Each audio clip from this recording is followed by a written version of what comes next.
السلام علیکم ورحمۃ اللہ وبرکاتہ۔ الحمدللہ رب العالمین والصلاة والسلام علی اشرف الانبیاء والمرسلین وبعد۔ اعوذ باللہ من الشیطان الرجیم۔ وَإِذَا سَأَلَكَ عِبَادِي عَنِّي فَإِنِّي قَرِيبٌ أُجِيبُ دَعْوَةَ الدَّاعِ إِذَا دَعَانِ فَلْيَسْتَجِيبُوا لِي وَلْيُؤْمِنُوا بِي لَعَلَّهُمْ يَرْشُدُونَ۔ خوشگوار زندگی کے اصول، اس تعلق سے گزشتہ درس میں ہم سب نے سنا۔ اس تعلق سے مزید اور کچھ باتیں رہ گئی تھیں۔ وعدہ کے مطابق اسی کڑی کو آگے بڑھائیں گے انشاءاللہ کہ ایک مسلمان قرآن اور نبی صلی اللہ علیہ وسلم کے فرامین کی روشنی میں اپنی زندگی کو بہتر کیسے بنا سکتا ہے، اپنی زندگی کو خوشگوار کیسے بنا سکتا ہے، اور اپنی زندگی کو اللہ کے رسول صلی اللہ علیہ وسلم کے طریقے کے مطابق گزارنے والی زندگی کیسے بنا سکتا ہے۔ بہت سارے اصول گزشتہ درس میں بتائے گئے تھے۔ مزید انہی اصولوں میں سے ایک اہم اصول کہ ایک مومن کی زندگی میں دعا ایک اہم سہارا ہو، دعا کا خاص اہتمام ہو۔ دعا مومن کا ہتھیار ہے، اللہ رب العالمین سے قریب ہونے کا بہترین ذریعہ ہے، بہترین آلہ ہے۔ آدمی کی زندگی میں جب ایمان نہیں ہوتا ہے تو مصیبت کے وقت، پریشانی کے وقت گھبرا جاتا ہے، اور اللہ تبارک و تعالیٰ کے در سے رشتہ اور کمزور ہوتا چلا جاتا ہے۔ آدمی ذہنی تناؤ کا شکار ہو جاتا ہے، ٹینشن کا شکار ہو جاتا ہے۔ ایسے موقع پر اسلام نے ایک مومن کو یہ نسخہ دیا ہے کہ وہ دعا کا اہتمام کرے۔ اللہ تبارک و تعالیٰ قرآن مجید کے اندر دعا کے تعلق سے واضح کرتا ہے کہ ایک مومن کی زندگی میں دعا کی اہمیت کتنی زیادہ ہے۔ اس تعلق سے اللہ تبارک و تعالیٰ واضح فرماتا ہے، اور اللہ تبارک و تعالیٰ پتہ دیتا ہے کہ میرا بندہ اگر میرے بارے میں سوال کرتا ہے، میرے بارے میں جاننا چاہتا ہے، مجھے پکارنا چاہتا ہے، تو میں بالکل بندے سے قریب ہوں، اور مصیبت کے وقت، پریشانی کے وقت بندے کی پریشانی کو سننے کے لیے اور متوجہ ہو جاتا ہوں۔ اللہ تبارک و تعالیٰ سورہ بقرہ آیت نمبر 186 کے اندر فرماتا ہے، آیت کے مفہوم پر غور کیجئے۔ وَإِذَا سَأَلَكَ عِبَادِي عَنِّي فَإِنِّي قَرِيبٌ۔ اے نبی صلی اللہ علیہ وسلم، جب میرے بندے آپ سے سوال کرتے ہیں، پوچھتے ہیں، فَإِنِّي قَرِيبٌ، آپ بتا دیجئے کہ میں بالکل قریب ہوں۔ اجیب دعوت الداعی اذا دعان، جب کوئی بندہ پریشانی کے عالم میں، بے چینی کے عالم میں مجھے پکارتا ہے، مجھے یاد کرتا ہے، تو میں جواب دیتا ہوں۔ فَلْيَسْتَجِيبُوا لِي وَلْيُؤْمِنُوا بِي، تو لوگوں کو چاہیے کہ میری بات مان لیا کریں اور مجھ پر ایمان لائیں۔ لَعَلَّهُمْ يَرْشُدُونَ، یہی راہ فلاح ہے، اسی میں بھلائی ہے۔ اس آیت کے اندر خود اللہ تبارک و تعالیٰ نبی صلی اللہ علیہ وسلم سے کہہ رہا ہے کہ میرے بندے اگر میرے بارے میں پوچھتے ہیں، سوال کرتے ہیں، تو میں بالکل بندے سے قریب ہوں۔ مجھے پکار کر کے دیکھے، مجھ پر ایمان تو لائے، اعتماد مجھ پر جتائے، یقین مجھ پر رکھے، تو میں بالکل قریب ہوں، اور جو بندہ مجھے پکارتا ہے وہی فلاح پانے والا ہے، وہی کامیاب ہونے والا ہے۔ اللہ کے رسول صلی اللہ علیہ وسلم سے یہ کہا جا رہا ہے۔ تو خوشگوار زندگی کے اصولوں میں سے ایک اہم اصول یہ ہے کہ آدمی کی زندگی میں دعا کا اہتمام بہت زیادہ ہو، اللہ سے رشتہ گہرا ہو۔ اللہ کے رسول صلی اللہ علیہ وسلم ایک دعا کیا کرتے تھے.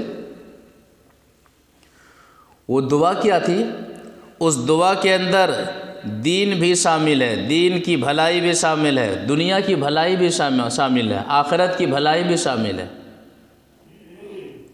اس دعا کے اندر یہ واضح کیا گیا ہے کہ اللہ جب تک آخرت کے تعلق سے دنیا میں میرا زندہ رہنا بہتر ہے تب تک تو مجھے زندہ رکھ، اور جہاں میری آخرت تباہ ہونے لگے، برباد ہونے لگے، تو میری آخرت کی تباہی سے پہلے تو مجھے موت دے دے تاکہ میری آخرت برباد نہ ہو، تاکہ موت کے بعد والی زندگی جو ہمیشہ والی زندگی ہے وہ برباد نہ ہو. ایک حدیث سے سمجھتے ہیں. وعن ابی ہریرہ رضی اللہ تعالی عنہ قال کان رسول اللہ صلی اللہ علیہ وسلم یقول اللہم اصلح لی دینی الذی هو عصمت امری واصلح لی دنیای التی فیہا معاشی واصلح لی آخرتی التی فیہا معادی وجعل الحیاة زیادة لی فی کل خیر وجعل الموت راحة لی من کل شر. رواہ مسلم فی کتاب الذکر والدعا. مسلم شریف کے اندر یہ حدیث موجود ہے. راوی حدیث حضرت ابو ہریرہ رضی اللہ تعالی عنہ ہے. وہ فرماتے ہیں کہ اللہ کے رسول صلی اللہ علیہ وسلم دعا مانگا کرتے تھے. کیا دعا تھی آپ کی؟ اللہم اصلح لی دینی الذی هو عصمت امری واصلح لی دنیای التی فیہا معاشی واصلح لی آخرتی التی فیہا معادی وجعل الحیاة زیادة لی فی کل خیر وجعل الموت راحة لی من کل شر.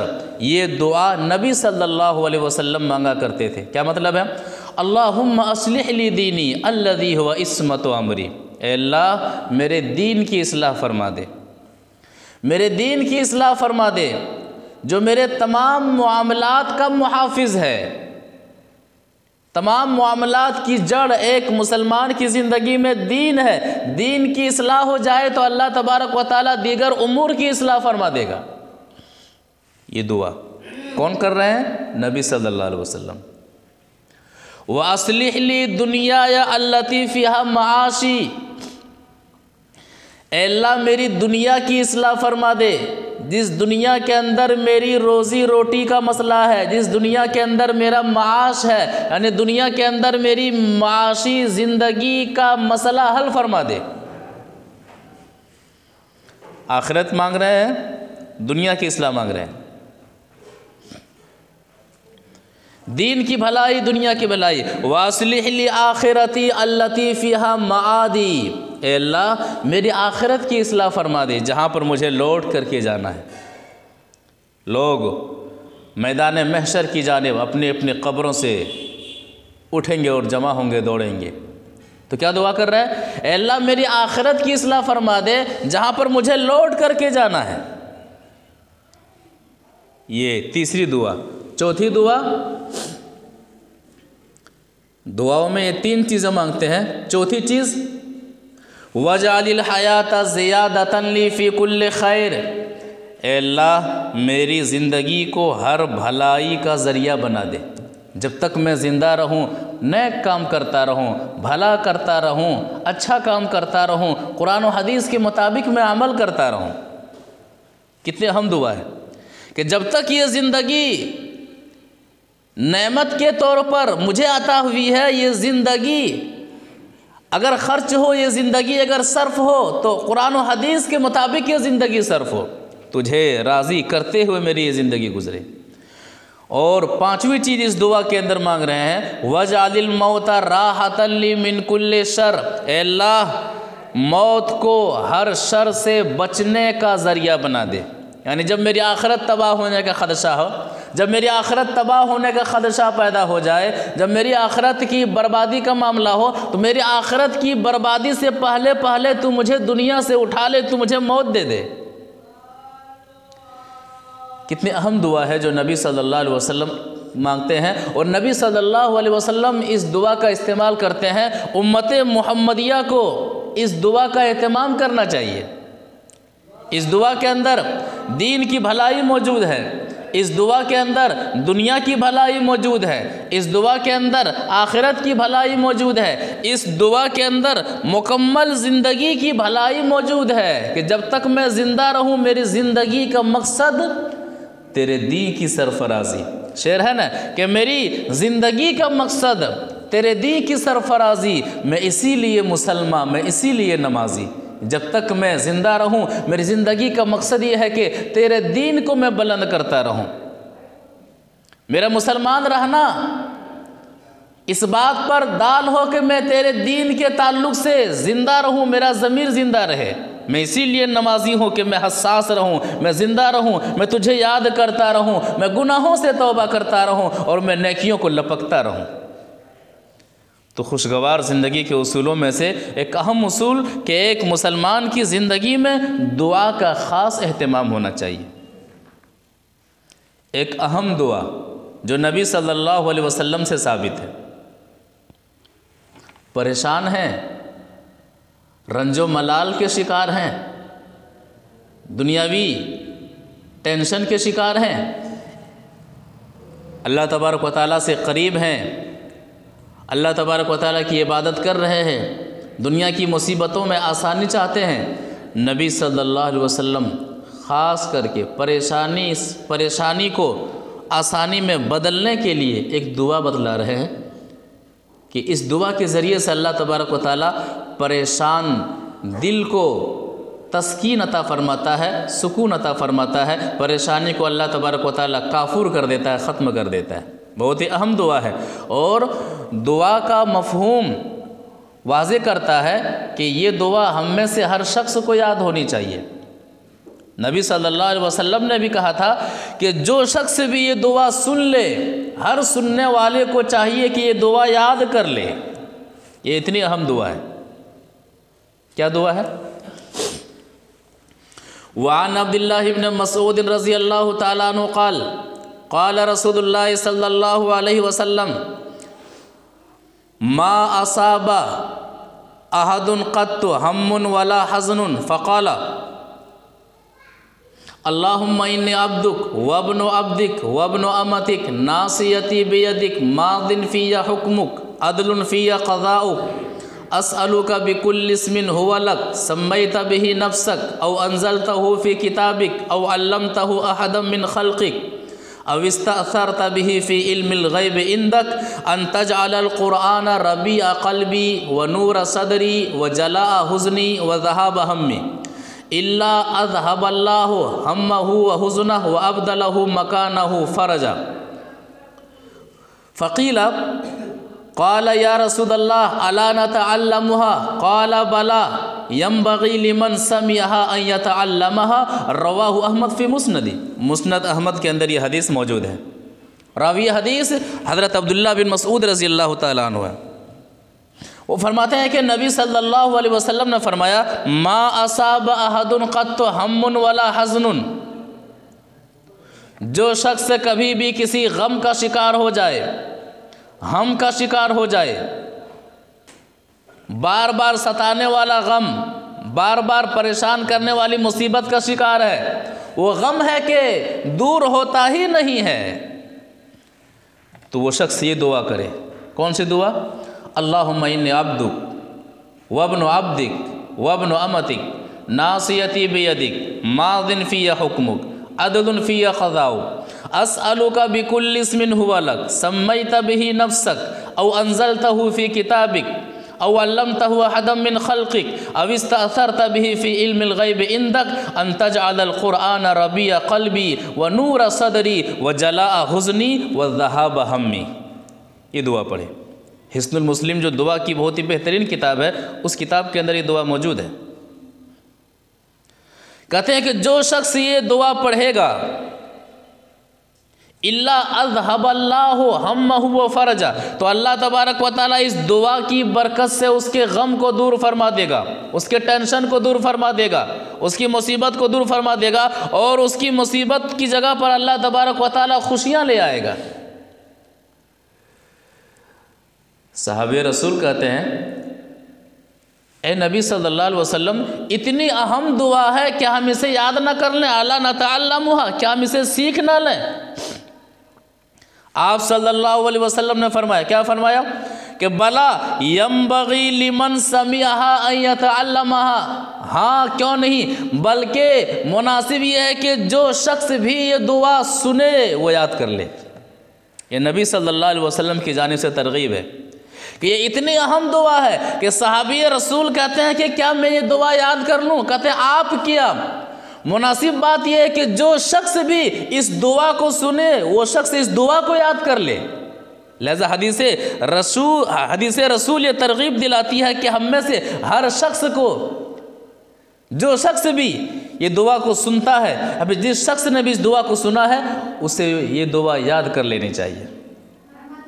کیا مطلب ہے؟ اللہم انی عبدک وابن عبدک وابن امتک، اے اللہ میں تیرا بندہ ہوں، میں تیرے بندے کا بیٹا ہوں، میں تیری بندی کا بیٹا ہوں، ناصیتی بیدک، میری پیشانی تیرے ہاتھ میں، یعنی سب کچھ تیرے اختیار میں ہے، ماض فی حکمک، تیرا حکم مجھ پر چلتا ہے، عدل فی قضاؤک، میرے معاملے میں تیرا جو بھی فیصلہ ہوتا ہے وہ انصاف کے مطابق ہوتا ہے، اسألک بکل اسم ہوا لک، اے اللہ میں ہر اس نام کے ذریعے سے تجھ سے سوال کرتا ہوں جو نام تیرے لیے ہے، سمیت بہ نفسک، جو نام تو نے اپنے نفس کے لیے خاص کر لیا ہے، او انزلتہ فی کتابک، یا تو وہ نام تو نے اپنے کتاب کے اندر اتارا ہے، او علمتہ احدا من خلقک، یا پھر تو نے اپنا وہ نام اپنی مخلوق میں سے کسی کو بتایا ہے، او استأثرت بہ فی علم الغیب عندک، یا پھر تو نے اپنا اس نام کو اپنے پاس ہی رکھنے کو ترجیح دیا ہے۔ پتہ چلا کہ یہ جو ہے کہ اللہ تعالیٰ کے 99 نام ہیں، یہ الگ ہے، اللہ تعالیٰ کے 99 سے بھی زیادہ نام ہیں، چونکہ اللہ تعالیٰ کے وہ نام بھی ہیں جسے اللہ تبارک و تعالیٰ نے نہ تو کتاب میں اتارا ہے، نہ تو کسی نبی کو کہا ہے، اور نہ ہی کسی کو بتایا ہے، بلکہ علم غیب میں وہ اللہ تبارک و تعالیٰ نے اسے رکھا ہے۔ تو ہر نام کے ذریعے سے جو تو نے بتایا ہے، جو تو نے اپنے لیے خاص کیا ہے، جو تو نے کتاب میں بتایا ہے، یا پھر جو تو نے غیب میں چھپا کر کے رکھا ہے، کسی کو بتایا نہیں ہے، ان تمام ناموں کے وسیلے سے میں تجھ سے سوال کرتا ہوں۔ کیا سوال کرتا ہوں؟ ان تجعل القرآن ربیع قلبی، اے اللہ قرآن کو میرے دل کی بہار بنا دے، میں قرآن کی تلاوت کروں تو میرے دل کا جکڑاؤ ختم ہو جائے، میں خوشی محسوس کروں، میں ہلکا محسوس کروں، میں رحمت محسوس کروں، میں ایسا محسوس کروں کہ میں تجھ سے قریب ہو رہا ہوں، تیری رحمت کو میں حاصل کر رہا ہوں۔ ان تجعل القرآن ربیع قلبی، قرآن سے ایسی گہری محبت ہو کہ تلاوت قرآن میں جو مجھے مزہ آئے، پھر کسی چیز میں مزہ نہ آئے۔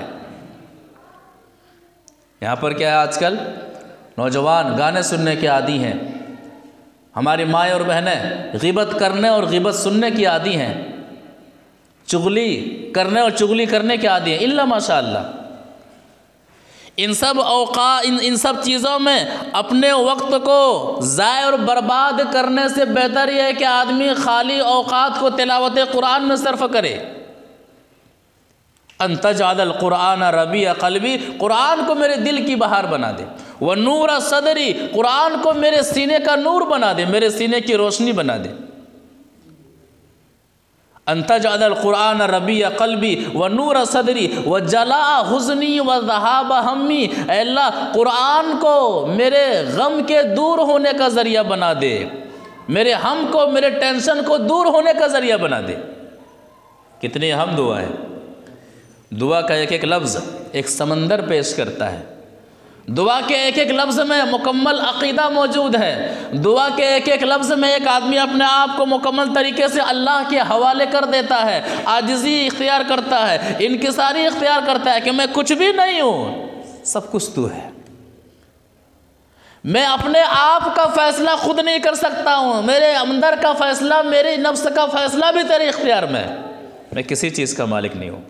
قرآن سے گہری محبت اس دعا کے اندر سکھلائی گئی ہے، قرآن سے ایسی محبت ہو کہ آدمی تلاوت قرآن میں سکون محسوس کرے، قرآن کے مطابق عمل کرنے میں اصلی اور حقیقی زندگی اور خوشگوار زندگی محسوس کرے، وہاں پر تلاش ہے۔ خوشگوار زندگی کیسے گزرے؟ خوشگوار زندگی ہمیں کہاں ملے؟ حدیث کہتی ہے کہ قرآن سے عملی طور پر اپنا رشتہ مضبوط کیجئے، قرآن کی وجہ سے اللہ تبارک و تعالی خوشگوار زندگی عطا فرمائے گا۔ تو کہتے ہیں کہ جو شخص بھی یہ دعا سنے اسے چاہیے کہ اس دعا کو وہ یاد کر لے۔ تو خوشگوار زندگی کے اصولوں میں سے ایک اہم اصول کہ آدمی کی زندگی میں دعا کا اہتمام ہو۔ اسی طرح سے خوشگوار زندگی کے اصولوں میں سے ایک اہم اصول، ایک مومن کی زندگی میں توکل کا معاملہ بڑا گہرا ہو، اللہ پر بھروسے کا معاملہ بڑا گہرا ہو۔ ہر معاملے میں اللہ تعالیٰ پر وہ بھروسہ کرتا ہو، اللہ تعالیٰ سے وہ نا امید نہ ہو۔ ہماری مائیں اور بہنیں خاص کر کے مصیبت کے وقت یا پھر حالات جب ان کے مطابق نہ ہو تو اللہ تعالیٰ سے بھروسہ توڑ لیتی ہیں، ان کا بھروسہ رب سے ٹوٹ جاتا ہے، گھبرا جاتی ہیں۔ ایسا نہیں ہونا چاہیے۔ قرآن یہ عقیدہ پیش کرتا ہے کہ جو کچھ بھی زندگی میں حادثے کی شکل میں آئے یا کسی بھی شکل میں آئے، اللہ تعالیٰ نے لکھ دیا ہے۔ یہ بھروسہ ہونا چاہیے، یہ عقیدہ ہونا چاہیے۔ بس ہمیں اچھا کرنا ہے، ہمارا کام ہے اللہ تعالیٰ پر بھروسہ رکھنا ہے۔ اللہ تبارک و تعالیٰ سورہ توبہ آیت نمبر 51 کے اندر یہ عقیدہ پیش کرتا ہے، اس عقیدے کو یاد رکھا جائے۔ اللہ تعالیٰ فرماتا ہے قُلْ لَن يُصِيبَنَا إِلَّا مَا كَتَبَ اللَّهُ لَنَا هُوَ مَوْلَانَا وَعَلَى اللَّهِ فَلْيَتَوَكَّلِ الْمُؤْمِنُونَ۔ اے نبی صلی اللہ علیہ وسلم آپ فرما دیجئے لَن يُصِيبَنَا إِلَّا مَا كَتَبَ اللَّهُ لَنَا، ہماری زندگی میں وہی چیزیں پہنچتی ہیں جو چیزیں اللہ تعالیٰ نے ہمارے حق میں لکھ دی ہے۔ لَن يُصِيبَنَا، ہرگز ہماری زندگی میں کوئی چیز نہیں آتی ہے، ہرگز ہمیں کوئی شخص مصیبتوں سے دوچار نہیں کر سکتا ہے، پریشانیوں سے دوچار نہیں کر سکتا ہے۔ إِلَّا مَا كَتَبَ اللَّهُ لَنَا، مگر وہی چیز ہماری زندگی میں آتی ہے جو چیز اللہ نے ہمارے حق میں لکھ دی ہے۔ ایسا نہ کرتے تو ایسا نہ ہوتا، ایسا کرتے تو ایسا ہوتا، یہ شیطانی ہتھ کنڈا ہے۔ قرآن کہتا ہے الا ما کتب اللہ لنا، تقدیر میں لکھی تھی وہ چیز آ گئی، تقدیر غالب ہو گئی۔ ہوا مولانا، قرآن یہ عقیدہ دیتا ہے کہ ہمارا کارساز اللہ ہے۔ وعلی اللہ فلیتوکل المؤمنون، اور ایمان والوں کو اللہ ہی پر بھروسہ کرنا چاہیے۔ سورہ طلاق آیت نمبر 3 میں اللہ تعالیٰ فرماتا ہے وَمَن يَتَوَكَّلْ عَلَى اللَّهِ فَهُوَ حَسْبُهُ، جو شخص اللہ پر بھروسہ کرتا ہے اللہ تعالیٰ اس کے لیے کافی ہو جاتا ہے۔ اللہ تبارک و تعالیٰ اس کی مصیبت کا ساتھی بن جاتا ہے، اس کی پریشانی کا ساتھی بن جاتا ہے، اس کے دکھ کا ساتھی بن جاتا ہے۔ انہیں پریشانیوں سے نکالنے کے معاملے میں، انہیں سکون دینے کے معاملے میں اللہ تبارک و تعالیٰ اس شخص کے لیے کافی ہو جاتا ہے۔ بس بھروسہ اللہ ہی پر ہونا چاہیے، رشتہ اللہ سے ٹوٹنا نہیں چاہیے، بلکہ ایسے موقع پر اور رشتہ اللہ تبارک و تعالیٰ سے مضبوط ہونا چاہیے۔ قرآن کی دونوں آیتیں کتنا اہم عقیدہ دیتی ہیں کہ ایک مومن کی زندگی میں بھروسے کا معاملہ بڑا گہرا ہونا چاہیے، کہ ہمیں اللہ ہی کی طرف لوٹنا ہے۔ اگر ہم قرآن و حدیث سے دور ہیں، مصیبتیں اور پریشانیاں آ رہی ہیں، تو یہ سمجھے کہ اللہ تبارک و تعالیٰ ان مصیبتوں اور پریشانیوں کے ذریعے سے ہمیں بلا رہا ہے کہ آؤ، تم میری راہ سے بھٹک چکے ہو، میری راہ پر آ جاؤ۔ کیونکہ یہاں پر لوٹنے کے لیے تو وقت موجود ہے۔ قیامت کے دن جب معاملہ ناکامی کا ہوگا، جہنم میں جانے کا ہوگا، وہاں پر لوٹنے کا موقع نہیں دیا جائے گا۔ تو دنیا میں جو مصیبتیں آتی ہیں بسا اوقات انسان کو وارننگ دینے کے لیے آتی ہیں، کچوکا لگاتی ہیں کہ راہ راست سے تم بھٹک چکے ہو، مقصد حیات سے تم دور ہو چکے ہو، آؤ قرآن و حدیث کی طرف آؤ۔ اللہ کے رسول صلی اللہ علیہ وسلم نے توکل بھروسہ کیا ہے بہترین انداز میں سمجھایا ہے۔ حدیث کیا ہے؟ وعن عمر بن الخطاب رضی اللہ تعالیٰ عنہ قال قال رسول اللہ صلی اللہ علیہ وسلم لو انکم کنتم توکلون علی اللہ حق توکلہ لرزقتم کما ترزق الطیر تغدو خماسا وتروح بطانا، رواہ الترمذی فی ابواب الزہد۔ ترمذی شریف کی حدیث ہے، راوی حدیث حضرت عمر بن خطاب رضی اللہ تعالیٰ عنہ ہیں۔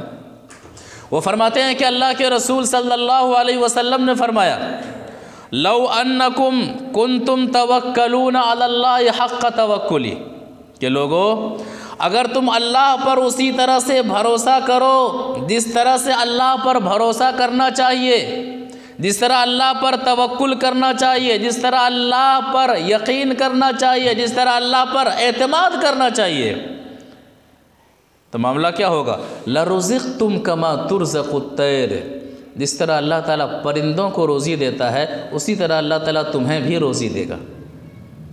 تغدو خماسن و تروح بطانا، پرندے جب صبح صبح اپنے گھونسلوں سے اڑتے ہیں تو ان کا پیٹ بالکل خالی ہوتا ہے، اور جب شام کو اپنے اپنے گھونسلوں پر لوٹ آتے ہیں تو ان کا پیٹ بھرا ہوا ہوتا ہے۔ پرندوں کی مثال دے کر کے حدیث یہ واضح کر رہی ہے کہ تم تو اشرف المخلوقات ہو، ایمان والے ہو، بھروسہ رکھو، روزی دینا میرا کام ہے۔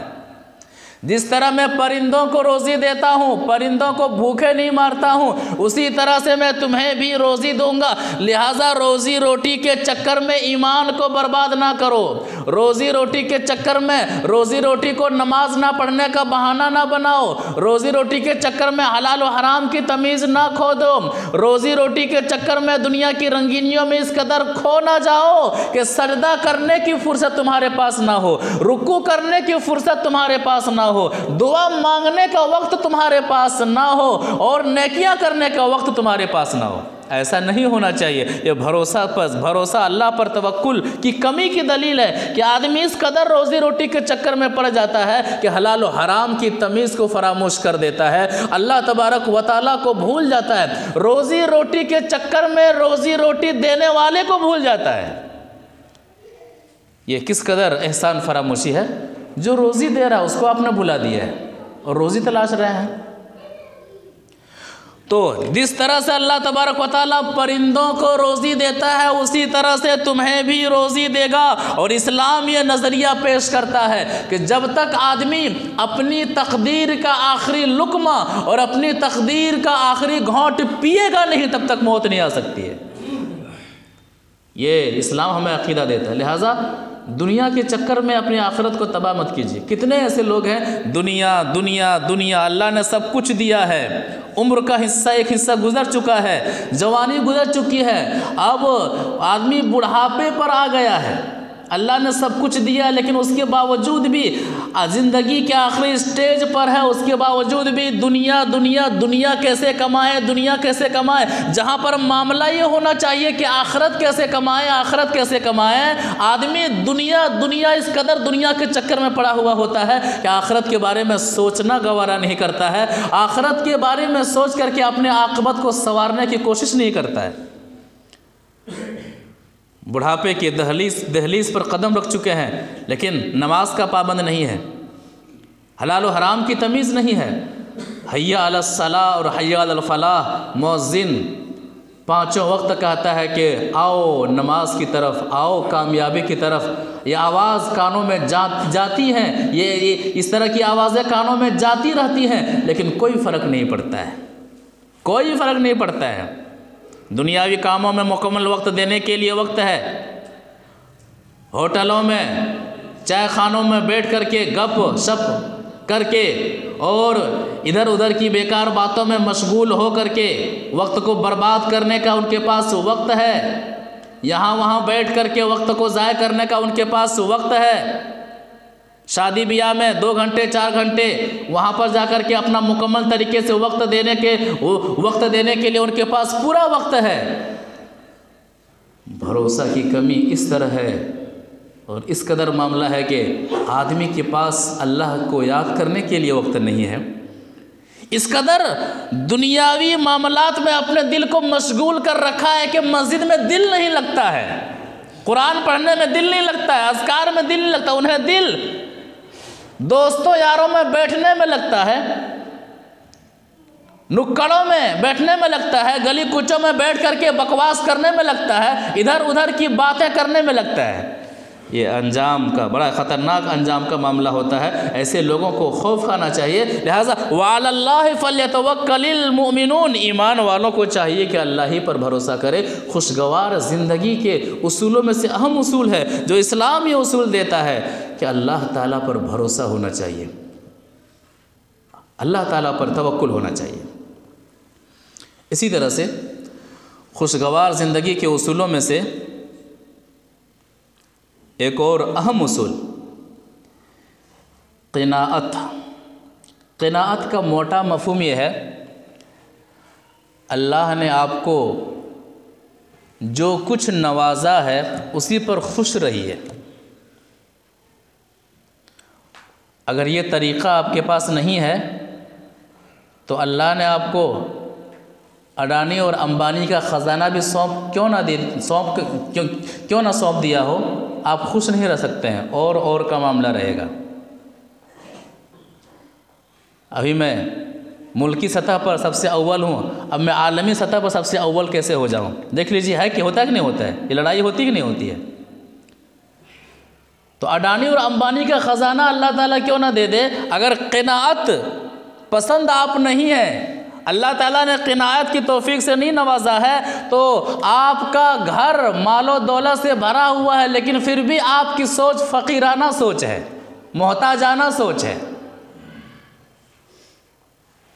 تو قناعت، اللہ نے آپ کو جو کچھ دیا الحمدللہ، اللہ کا شکر ہے، زندگی اچھی گزر رہی ہے، ایمان کے ساتھ زندگی گزر رہی ہے، اس سے بڑھ کر اور کیا چاہیے؟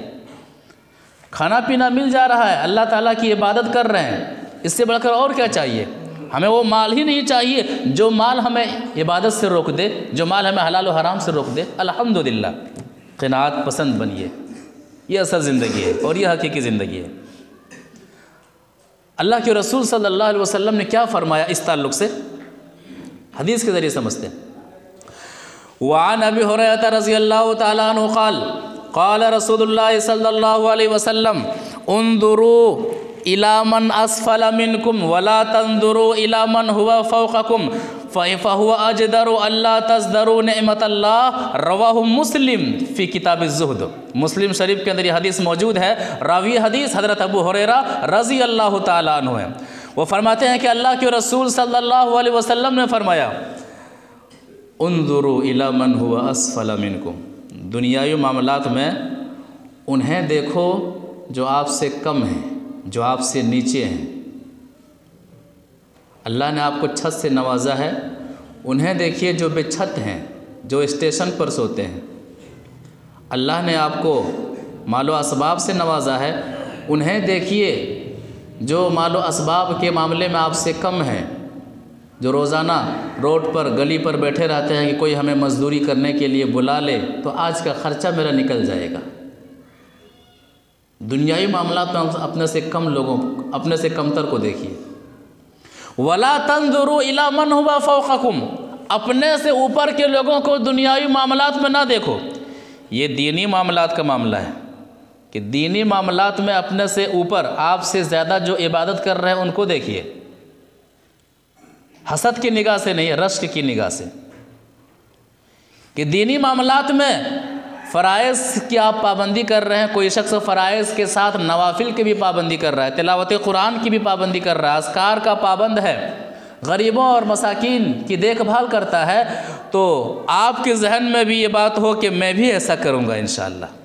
یہ دینی معاملات میں۔ لیکن دنیاوی معاملات میں اپنے سے کمتر لوگوں کو دیکھو۔ فَهُوَ أَجْدَرُ أَلَّا تَزْدَرُوا نِعْمَةَ اللَّهِ، ایسا کریں گے تو معاملہ یہ ہوگا کہ اللہ تعالیٰ نے جو نعمت آپ کو عطا کی ہے اس نعمت کی آپ ناقدری نہیں کریں گے۔ ورنہ ہمیشہ آدمی دنیاوی معاملات میں اپنے سے اوپر کے لوگوں کو دیکھتا ہے تو اپنی نعمت کم نظر آتی ہے، شکایت کرنے لگتا ہے، شکوہ کرنا بن جاتا ہے۔ مجھے کیوں نہیں ملا، مجھے کیوں نہیں ملا؟ وہ تو صبح ایسا تھا، شام ہوتے ہوتے وہ تو پراپرٹی والا بن گیا ہے، ان کی تو لاٹری لگ گئی۔ ہم صبح سے شام تک محنت کرتے ہیں، پسینہ بہاتے ہیں، وہی 500 وہی 700، نہیں، اپنے سے کم معاملے میں، دنیاوی معاملات میں اپنے سے کم تر لوگوں کو دیکھو۔ اسلام ہمیں سکھاتا ہے، قناعت یہی ہے۔ ورنہ اگر اپنے سے زیادہ یا آگے بڑھنے کا ذہن جہاں ہو جائے گا دنیاوی معاملات میں آپ سے آگے بڑھ کر کے دکھاؤں گا، آدمی دوسرے کی ٹانگ کھینچے گا، حلال و حرام کی تمیز نہیں کرے گا، ہڑپا ہڑپی کا معاملہ ہوگا، اور جو نعمتیں اسے ملی ہیں ان نعمتوں کی وہ ناقدری کرے گا، اور مکمل نعمت اگر اسے عطا کر دی جائے پھر بھی وہ شخص ناشکرا ہی رہے گا۔ قناعت کی زندگی جسے مل گئی وہ سکون والی زندگی ہے۔ الحمدللہ جو کچھ اللہ نے دیا ہے سب کچھ ہے، اللہ تعالیٰ کے یہاں حساب دینا ہے۔ ایک حدیث کے اندر اللہ کے رسول صلی اللہ علیہ وسلم نے کہا کہ مکمل دنیا کسے مل جاتی ہے؟ حدیث کی روشنی میں مکمل دنیا کسے عطا کر دی جاتی ہے؟ جس شخص کو 3 چیزیں عطا کر دی جائیں اس شخص کو مکمل دنیا عطا کر دی جاتی ہے۔ وہ کیسے؟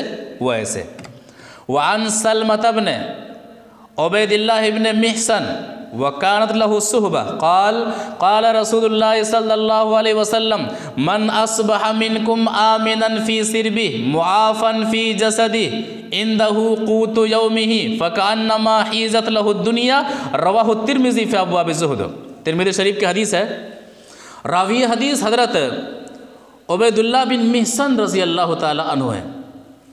وہ فرماتے ہیں کہ اللہ کے رسول صلی اللہ علیہ وسلم نے فرمایا من اصبح منکم آمنا فی سربی، تم میں سے جس شخص نے اس حال میں صبح کیا کہ وہ صبح امن والی ہو، سکون والی ہو، اطمینان والی ہو، راحت والی ہو، معافن فی جسدی، دوسری چیز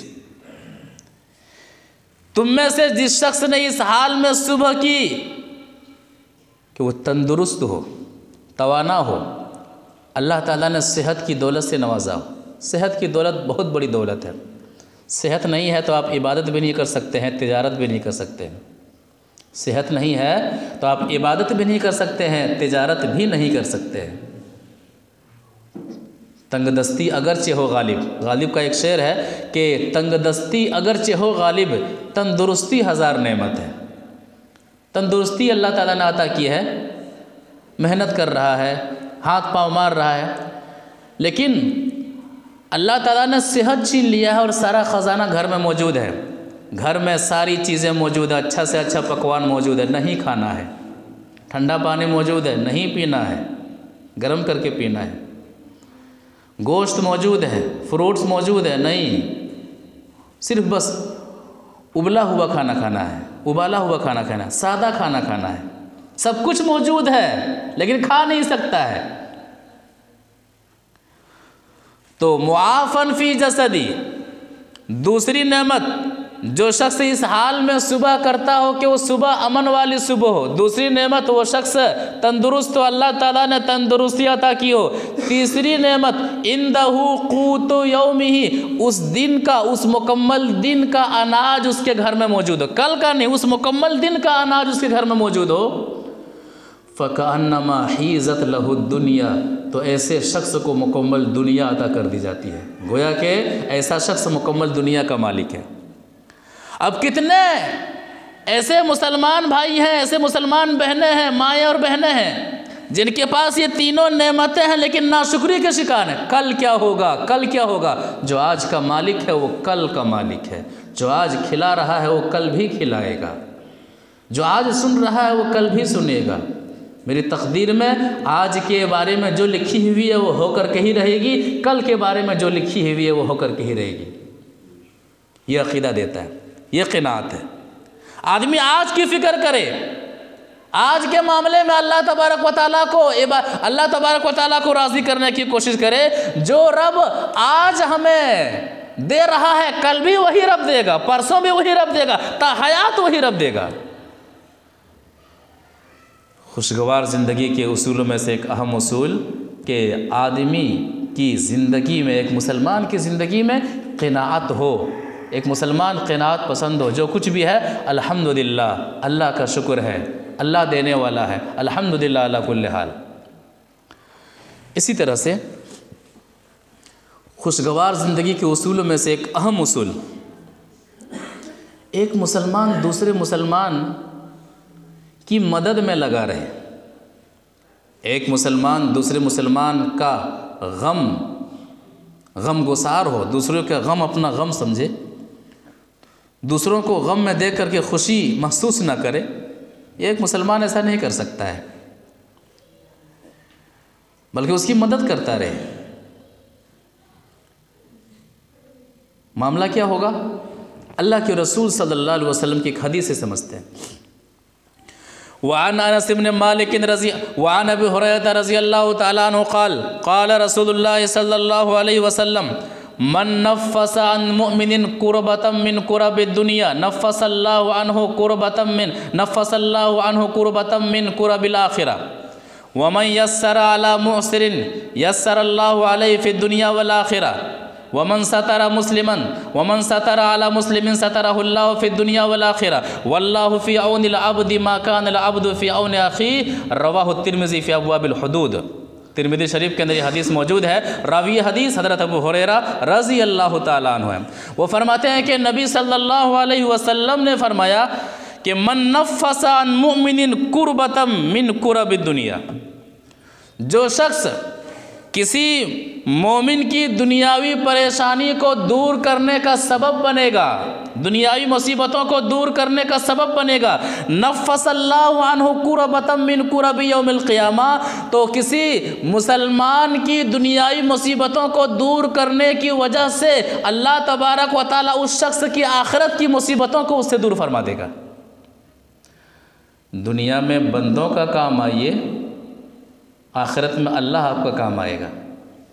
دنیا میں اللہ کے بندوں کے لیے آسانی پیدا کیجئے، آخرت میں اللہ تعالیٰ آپ کے لیے آسانی پیدا کرے گا۔ دنیا میں اللہ کے بندوں کی مصیبتوں کو آپ دور کیجئے، اللہ نے جو طاقت دی ہے، جس معاملے مال ہو، زبان ہو، طاقت ہو، جس اعتبار سے بھی آپ کو نوازا ہے، مصیبت میں حتی المقدور آپ اس کی مدد کر رہے ہیں، اللہ تبارک و تعالیٰ آخرت کی مصیبتوں سے آپ کو نجات دے گا۔ خوشگوار زندگی میں سے ایک اہم اصول یہ ہے کہ آدمی دوسروں کی تکلیف کو دور کر کے خوشی محسوس کرے، دوسروں کے غم کو دور کرنے کا سبب بن کر کے خوشی محسوس کرے۔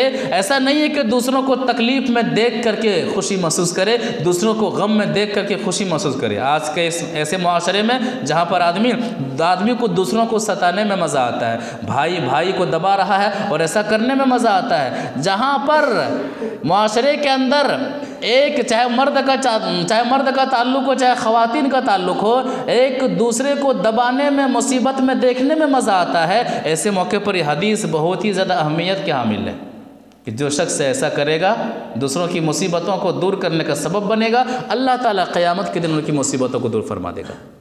وَمَن سَتَرَ عَلَى مُسْلِمٍ سَتَرَهُ اللَّهُ فِي الدُّنْيَا وَالْآخِرَةِ، کسی شخص کو کسی مسلمان کی غلطی کے بارے میں پتہ چل گیا، اب چھپا دینا ہے، اس کو سمجھا دیجئے آپ غلط کر رہے ہیں، لیکن اس کی غلطی کو معافی بنانا، ارے پتہ ہے اس نے یہ کیا ہے، وہ کیا ہے، اب بیچارے نے تھوڑی سی غلطی کی بھی ہے، اب پتہ چل گیا اس غلطی کے اندر اس قدر نمک اور مرچ لگا کے آدمی پیش کرتا ہے کہ اتنا بڑا بنا دیتا ہے کہ ایک محفل قائم ہو جاتی ہے، ارے اس نے ایسا کیا ویسا کیا ہے، یہ بہت بڑا جرم ہے۔ وَمَن سَتَرَ عَلَى مُسْلِمٍ، کسی مسلمان کی خامی نظر آ گئی ہے، جو شخص اسے چھپا دے، اس کے نام کو اجاگر نہ کرے، اس کو بدنام کرنے کی کوشش نہ کرے، سَتَرَهُ اللَّهُ فِي الدُّنْيَا وَالْآخِرَةِ، اللہ تعالیٰ اس کے دنیا کی غلطیوں کو بھی چھپا دے گا اور آخرت میں بھی اللہ تبارک و تعالیٰ اس پر پردہ ڈال دے گا۔ وَاللَّهُ فِي عَوْنِ الْعَبْدِ مَا كَانَ الْعَبْدُ فِي عَوْنِ أَخِيهِ، جب تک اللہ کا بندہ اللہ کے بندے کی مدد کرنے میں لگا رہتا ہے، تب تک اللہ تبارک و تعالی مدد کرنے والے بندے کی مدد میں لگا رہتا ہے۔ تو اللہ کی رحمت کو حاصل کرنے کا ایک طریقہ یہ بھی ہے کہ اللہ کے جو بندے پریشان ہیں، آپ ان کی مدد کر سکتے ہیں، جس اعتبار سے بھی ان کی مدد کیجئے، اس نیت سے کہ اللہ تبارک و تعالی ہماری مدد فرمائے گا، اللہ تبارک و تعالی ہماری پریشانیوں کو دور فرمائے گا۔ تو خوشگوار زندگی کے اصولوں میں سے ایک اہم اصول کہ ایک مسلمان دوسرے مسلمان کا کام آئے، ایک مومن دوسرے مومن کے دکھ اور درد کو سمجھے اور اسے ختم کرنے کی کوشش کرے۔ اسی طرح سے خوشگوار زندگی کے اصولوں میں سے ایک اہم اصول دنیا میں رہتے ہوئے مطمح نظر آخرت کی تیاری ہو۔ دنیا میں جس حال میں بھی ہیں آپ، جیسے بھی ہیں، آخرت کی تیاری مطمح نظر ہو، حقیقی تیاری آخرت کی تیاری ہو۔ یہ خوشگوار زندگی کے اصولوں میں سے ایک اہم اصول ہے۔ قرآن جا بجا یہی اعلان فرماتا ہے، ایمان عمل صالح، ایمان عمل صالح۔ اور یہ ایسی کامیابی ہے کہ جو شخص اس کامیابی کے دائرے میں آ گیا، اس سے بڑھ کر کوئی کامیابی نہیں ہو سکتی ہے، اس سے بڑھ کر کوئی کامیابی نہیں ہو سکتی ہے۔ قرآن مجید کے اندر اس طرح کا مزدۂ جاں فضا سنایا گیا ہے، خوشخبری سنائی گئی ہے کہ حقیقی زندگی اور حقیقی سعادت والی زندگی یہ ہے کہ آدمی دنیا میں رہتے ہوئے آخرت کو فراموش نہ کرے۔ اللہ تبارک و تعالی قرآن مجید کے اندر کئی موقع پر اس چیز کی وضاحت فرماتا ہے۔ مثال کے طور پر اللہ تبارک و تعالی سورہ بروج آیت نمبر 11 میں فرماتا ہے، ان الذین آمنوا وعملوا الصالحات لہم جنات تجری من تحتها الانہار ذالک الفوز الکبیر۔ بے شک جن لوگوں نے ایمان لایا اور قرآن و حدیث کے مطابق عمل کیا، صالح عمل کیا، لہم جنات تجری من تحتها الانہار، ایمان اور عمل صالح کی وجہ سے ان کے لیے ایسے باغات تیار اللہ تبارک و تعالیٰ نے کر رکھا ہے جن کے نیچے نہریں جاری ہیں۔ ذالک الفوز الکبیر، اور یہ سب سے بڑی کامیابی ہے۔ اللہ تبارک و تعالیٰ سورہ تغابن آیت نمبر 9 میں فرماتا ہے، وَمَن يُؤْمِن بِاللَّهِ وَيَعْمَلْ صَالِحًا، جس شخص نے اللہ پر ایمان لایا اور اللہ پر ایمان لانے کے بعد نیک عمل کیا، صالح عمل کیا، طریقہ رسول کے مطابق عمل کیا، یکفر عنہ سیئاتی، تو ایمان اور عمل صالح کی وجہ سے اللہ تبارک و تعالیٰ اس کے گناہ کو اس سے دور فرما دے گا۔ وَيُدْخِلْهُ جَنَّاتٍ تَجْرِي مِن تَحْتِهَا الْأَنْهَارُ خَالِدِينَ فِيهَا أَبَدًا، اور اللہ تبارک و تعالیٰ ایسے باغات میں داخل فرما دے گا جہاں پر وہ ہمیشہ رہے گا، جہاں پر نہریں جاری ہوں گی۔ ذَلِكَ الْفَوْزُ الْعَظِيمُ، قرآن کہتا ہے کہ یہ سب سے بڑی کامیابی ہے۔ اللہ تبارک و تعالیٰ سورہ قیامہ آیت نمبر 23 اور 24 کے اندر فرماتا ہے، وجوہ یومئذ ناظرہ، قیامت کے دن کتنے ایسے چہرے ہوں گے جو حشاش بشاش ہوں گے، کتنے ایسے چہرے ہوں گے جو تر و تازہ ہوں گے، کتنے ایسے چہرے ہوں گے جو بارونق ہوں گے، کتنے ایسے چہرے ہوں گے جو مطمئن ہوں گے اس بات پر کہ میں نے اللہ کو راضی کیا ہوا ہے، اللہ کے رسول صلی اللہ علیہ وسلم کے طریقے کے مطابق عمل کیا ہوا ہے۔ وجوہ یومئذ ناظرہ الی ربہا ناظرہ، اپنے پروردگار کو دیکھ رہے ہوں گے، اپنے پروردگار کی طرف دیکھ کر کے دیدار الہی سے لطف اندوز ہو رہے ہوں گے۔ قرآن کی آیتیں کتنا گہرا نقطہ پیش کرتی ہیں کہ ایمان اور عمل صالح، خوشگوار زندگی یہ نہیں ہے کہ آدمی ایمان کا دعویٰ تو کرے لیکن عمل سے بالکل خالی ہو، یا پھر قرآن و حدیث کے خلاف عمل اس کی زندگی میں ہو۔ یہ خوشگوار زندگی کی دلیل نہیں ہے۔ خوشگوار زندگی کا ثبوت اور خوشگوار زندگی کی دلیل یہ ہے کہ ایک شخص کی زندگی توحید کے دائرے میں گزرے، ایمان کی حفاظت کرنے میں گزرے، اور عمل صالح کرے، صرف عمل نہ کرے، عمل صالح کرے، قرآن و حدیث کے مطابق عمل کرے، نماز کا پابند ہو، صدقات و خیرات ان کی زندگی میں ہو، زبان کی حفاظت اس کی زندگی میں ہو، اعضاء و جوارح کی حفاظت اس کی زندگی میں ہو، نرم مزاج ہو، اللہ تبارک و تعالیٰ کو راضی کرنے والے اعمال کی جانب وہ لپکنے والا ہو، چھوڑنے والا نہ ہو، تو قرآن خوشخبری دیتا ہے۔ حدیث بھی ایسے ہی لوگوں کے لیے گارنٹی دیتی ہے۔ خوشگوار زندگی کیا ہے؟ ایک حدیث سے سمجھتے ہیں۔ عن ابی سعید الخدری وعن ابی ہریرہ رضی اللہ تعالیٰ عنہما قال قال رسول اللہ صلی اللہ علیہ وسلم ینادی مناد ان لکم ان تصحوا فلا تسقموا ابدا وان لکم ان تحیوا فلا تموتوا ابدا وان لکم ان تشبوا فلا تحرموا ابدا وان لکم ان تنعموا فلا تبأسوا ابدا فقوله تبارک و تعالی ونودوا ان تلکم الجنۃ ورثتموها بما کنتم تعملون رواہ مسلم فی کتاب الجنہ۔ مسلم شریف کی حدیث ہے۔ راوی حدیث حضرت ابو سعید الخدری رضی اللہ تعالیٰ عنہ اور حضرت ابو ہریرہ رضی اللہ تعالیٰ عنہ ہیں۔ وہ فرماتے ہیں کہ اللہ کے رسول صلی اللہ علیہ وسلم نے فرمایا کہ ینادی منادن، ایمان اور عمل صالح کے ساتھ زندگی گزار کر کے بندہ گیا ہے، خوشگوار زندگی گزار کر کے گیا ہے، تو آخرت میں معاملہ کیا؟ ینادی منادن، اللہ تعالیٰ کا فرشتہ ندا دے گا، صدا لگائے گا، آواز لگائے گا، کیا کہے گا؟ ان لکم ان تصیحوا فلا تسقموا ابدا، اے جنت میں جانے والو سنو۔ وہ تو دنیا کا معاملہ تھا کہ ٹھنڈی میں گرمی کا سامان نہیں کھانا ہے، گرمی میں ٹھنڈی کا سامان نہیں کھانا ہے ورنہ بیمار ہو جاؤ گے۔ بیمار ہو گئے ہو تو اب عام کھانا نہیں کھانا ہے، یہ کھانا نہیں کھانا ہے، وہ تو دنیا کا معاملہ تھا۔ ان لکم ان تصیحوا فلا تسقموا ابدا، اللہ کا فرشتہ کہے گا اے جنت میں جانے والوں سنو، تم جنت میں ہمیشہ تندرست رہو گے، صحت مند رہو گے، کبھی بھی بیمار نہیں ہوگے۔ جو بھی کھانا کھاؤ، جیسے بھی کھاؤ، جس طرح سے بھی کھاؤ، جتنی بھی نعمتیں کھاؤ،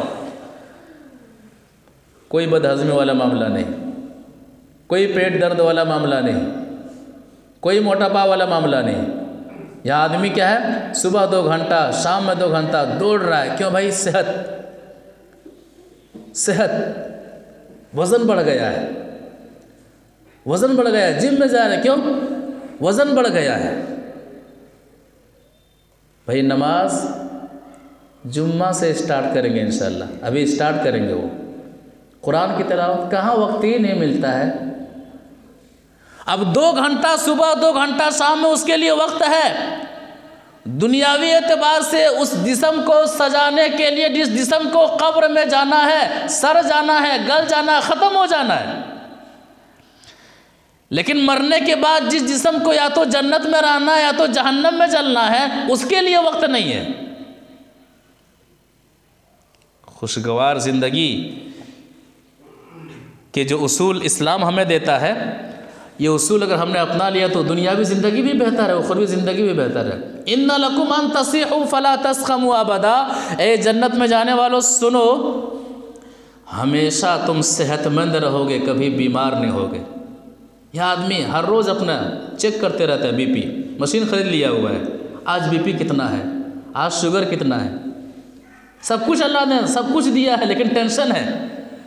اس ٹینشن میں اس قدر شوگر کو، آج شوگر کتنا ہے، بی پی کتنا ہے، اس کے ٹینشن میں مزید اس کا شوگر بڑھا رہتا ہے، مزید اس کی بی پی ہائی رہتی ہے۔ یہ دنیا کا معاملہ ہے، کیسے ہوگا کیسے ہوگا؟ تو مال ہے، خزانہ ہے، سب کچھ ہے، پھر بھی اسے چھوٹ جانے کا، محل کو چھوڑ دینے کا ڈر ہے، نوکری چھوٹ جانے کا غم ہے، فیملی چھوٹ جانے کا غم ہے۔ اسی غم کو ختم کرنے کے لیے آواز دے گی کہ ٹینشن لینے کی کوئی ضرورت نہیں، نکالے نہیں جاؤ گے، ہمیشہ صحت مند رہو گے۔ ان لکم ان تصیحوا فلا تسقموا ابدا، بیماری کا تو معاملہ ہی نہیں جنت میں۔ دوسری خوشخبری، وَإِنَّ لَكُمْ أَن تَحْيَوْا فَلَا تَمُوتُوا أَبَدًا، تم جنت میں ہمیشہ زندہ رہو گے، کبھی بھی موت نہیں آئے گی۔ اگر دنیا میں آدمی کو کسی کو بتا دے کہ بھئی آپ کو 160 170 سال زندہ رہنا ہے، گارنٹی مل جائے آسمان کی طرف سے، اس آدمی کی خوشی کی انتہا نہیں ہوگی۔ یا تو وہ بہت زیادہ برائی کرے گا یا تو وہ بہت زیادہ وہ نیکی کرے گا، اپنے ذہن کے اور مزاج کے اعتبار سے۔ وہ جنت کی نعمت، جنت کی نعمتوں کے بارے میں کہا جا رہا ہے۔ آدمی دنیا میں کوئی چیز حاصل ہو جائے دنیا میں، کوئی جاب کوئی نوکری لگ جائے تو کیا ہمیں 3 سال کی نوکری نہیں چاہیے، 60 سال کی نوکری چاہیے، ہے کہ نہیں پریشان؟ ہمیں 60 سال کی نوکری چاہیے۔ کسی کو جاب لگ جائے 60 سال 70 سال اسی میں رہنا، آدمی کا ٹینشن فری ہو جاتا ہے، ارے ہم تو سرکاری والے ہو گئے، سرکاری نوکری والے ہو گئے ہیں۔ یہ دنیاوی زندگی میں 50 سال 60 سالہ کے جاب کے لیے آدمی اس قدر ٹینشن فری ہو جاتا ہے۔ تصور کیجیے جنت میں یہ آواز لگائی جا رہی ہے کہ ہمیشہ تم وہاں زندہ رہو گے، موت نہیں آئے گی۔ یہاں پر کیا ہے؟ کڈنی ختم ہے، آدمی ٹرانسپلانٹ کے بارے میں سوچتا ہے نا، بڑھاپا آ گیا ہے، پاؤں قبر میں رکھا ہوا ہے، لیکن بیٹی کہہ رہی ہے کہ میں باپ کو بچانے کے لیے اپنی کڈنی دینے کے لیے تیار ہوں۔ ایسا کیوں؟ قربانی کیوں؟ زندہ رہنے کے لیے، زندہ رہنے کے لیے، زندہ رہنے کے لیے آدمی کیا کیا کر رہا ہے؟ کیوں؟ اسے خوف ہے، موت کا خوف ہے، وہ زندہ رہنا چاہتا ہے۔ کڈنی ختم ہوا ہے، کڈنی اندر سے برباد ہے، وہ بدلنے کے چکر میں ہے، بدلنے کی فراق میں ہے، ڈیالسس پر ڈیالسس ہو رہا ہے۔ کیوں؟ زندہ رہنا۔ ٹینشن کیا ہے؟ یہ سارے کام کیوں ہو رہے ہیں؟ ایک ہی فکر ہے، زندہ رہنا ہے۔ یہ ٹینشن ہی اللہ تعالیٰ ختم کر دے رہا ہے، کہہ رہا ہے اِنَّ لَكُمْ أَن تَحْيَوْا فَلَا تَمُوتُوا أَبَدًا، تم جنت میں ہمیشہ زندہ رہو گے، موت کبھی بھی نہیں آئے گی، جو چاہو جیسے چاہو کھاؤ پیو، اندرونی حالت خراب ہونے کا کوئی معاملہ نہیں، نہ ہی باہری حالت خراب ہونے کا کوئی معاملہ ہے۔ یہاں فلاں چیز کھانے کی وجہ سے اس کی کڈنی خراب ہو گئی ہے، اس کا معاملہ اس کا گردہ خراب ہو گیا ہے، اس کا پھیپھڑا خراب ہو گیا ہے، فلاں چیز پینے کی وجہ سے اندر کا سسٹم ہل گیا، وہاں پر نہیں، جو چاہو جیسے چاہو، موت آنی ہی نہیں ہے۔ اِنَّ لَكُمْ أَن تَشِبُّوا فَلَا تَحْرَمُوا أَبَدًا، دنیا میں جوان رہنے کی آدمی کوشش کرتا ہے، بڑھاپا نہ جھلکے، جوان رہنے کے لیے جتن کرتا ہے، جو ہو چاہے کرتا ہے، بال سفید ہو جائے تو کالا تک بھی کر لیتا ہے، کسی کو پتہ نہ چلے۔ وہاں پر ہمیشہ تم جنت میں جوان رہو گے۔ عجب معاملہ نہیں ہے کہ ہمیشگی والی زندگی ہے لیکن بڑھاپا نہیں ہے جنت میں، اور وہ بچپنا بھی جنت میں نہیں ہے جہاں پر آدمی نادانی کرتا ہے، اور جنت نادانی کرنے کی جگہ نہیں ہے۔ 30 اور 33 سال کی عمر ہمیشہ رہے گی جنت میں، جہاں پر آدمی ہر چیز، آدمی کی ہڈیاں مضبوط ہوتی ہے، آدمی کا جذبہ جوش مار رہا ہوتا ہے، آدمی اس موقع پر جو چاہے کر ڈالتا ہے، ہر طرح کی قوتیں، ہر طرح کی صلاحیتیں اس کے پاس ہوتی ہیں۔ 30 اور 33 سال کے درمیان جنتی جنت میں ہوں گے تاکہ مکمل طریقے سے جنت سے وہ لطف اندوز ہو سکے۔ اور ایک اور آخری ندا آئے گی کہ وَإِنَّ لَكُمْ أَن تَنَامُوا فَلَا تَبْأَسُوا أَبَدًا، دنیا میں آدمی جتنا مالدار ہوتا ہے اتنا ہی وہ ٹینشن کا شکار ہو جاتا ہے، فٹ پاتھ پہ سو جاتے ہیں اخبار بچھا کر، مزدور کبھی نیند کی گولی نہیں کھاتے، نیند کی گولی مالدار کھا کے سوتے ہیں، آتم ہتیا کرنے والے مالدار ہیں، پھانسی لگانے والے کتنے مال والے جنہوں نے پھانسی لگا لیا مال کے چکر میں، نیند نہیں آ رہی ہے انہیں، سونے کے لیے اس کے پاس وقت بھی نہیں ہے، ٹینشن ہی ٹینشن ہے، ٹینشن ہی ٹینشن ہے، بات کرنے کے لیے اس کے پاس وقت نہیں ہے، فیملی سے ملنے کے لیے اس کے پاس وقت نہیں ہے۔ حدیث کہہ رہی ہے کہ وَإِنَّ لَكُمْ أَن تَنَامُوا فَلَا تَبْأَسُوا أَبَدًا، جنت میں ٹینشن کا تو کوئی معاملہ ہی نہیں ہے، ہمیشہ خوش مزاج، ہنستے رہنا، کھیلتے رہنا ہے، کھلکھلاتے رہنا ہے، ٹینشن کا کوئی سوال ہی جنت میں پیدا نہیں ہوگا۔ خوشگوار زندگی کے اصولوں میں سے ایک اہم اصول یہ ہے کہ دنیا میں ایمان اور عمل صالح کرتے ہوئے زندگی گزاریے تو دنیا میں بھی سکون ہے اور آخرت میں بھی سکون ہے۔ اللہ تبارک و تعالیٰ خوشگوار زندگی کے جو اصول 2 درسوں میں بتائے گئے ہیں، ان اہم اصولوں کو اپنی زندگی میں لاگو کرتے ہوئے اپنی زندگی کو حقیقی معنوں میں شرعی نقطۂ نظر سے خوشگوار بنانے کی توفیق عطا فرمائے، قرآن و حدیث کے مطابق سکون حاصل کرنے کی توفیق عطا فرمائے، قرآن و حدیث کے مطابق دنیا میں زندگی گزارنے کی توفیق عطا فرمائے۔ جو لوگ قرآن و حدیث کے مطابق عمل کر رہے ہیں ان کے عمل کو تو قبول فرمائے، ان کی نمازوں کو، روزے و صدقات و خیرات کو تو قبول فرمائے اور دیگر عبادتوں کو تو قبول فرمائے۔ جو لوگ خوشگوار زندگی کے چکر میں شرعی نقطۂ نظر سے ہٹے ہوئے ہیں، دنیا کے چکر میں دنیاوی اصولوں کو میں پڑھ کر کے آخرت کو بھولے ہوئے ہیں، پروردگارہ انہیں حقیقی معنوں میں خوشگوار زندگی کی جانب لپکنے کی توفیق عطا فرمائے اور قرآن و حدیث کا دامن تھامنے کی توفیق عطا فرمائے، آمین یا رب العالمین۔